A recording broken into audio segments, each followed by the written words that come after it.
todos y a todas, especialmente a los estudiantes de nivel secundario. Bueno, mi nombre es Marcelo Soria, vivo en una comunidad guaraní, o sea, pertenezco al pueblo guaraní. Bueno, se aproxima el 12 de octubre, algo histórico para nosotros como pueblo originario de América Latina. Bueno, este acontecimiento o suceso histórico, bueno, no fue bueno para nosotros como pueblo originario, porque hubo genocidio y genocidio, ¿sí? No hubo un descubrimiento, como se dice históricamente dentro del proceso.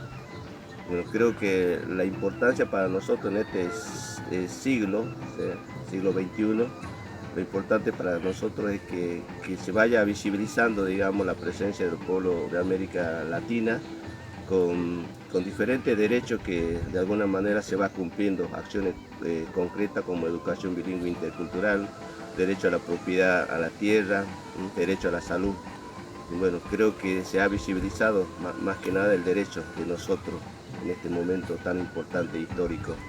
A pesar de que hubo genocidio y genocidio, pero lo importante es que los pueblos originarios decimos sí estamos presentes en este territorio de la República Argentina, especialmente en provincia de Salta, en el departamento de San Martín, que hay 7 grupos étnicos muy importantes, con diferentes características, lengua, cosmovisión, valores, bueno, que lo identifica a cada uno de ellos.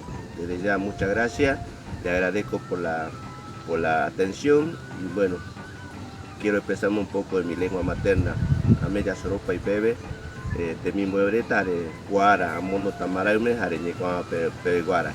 Un saludo cordial para todos ustedes y un abrazo. Hasta cualquier momento. Ya Soropay, muchas gracias.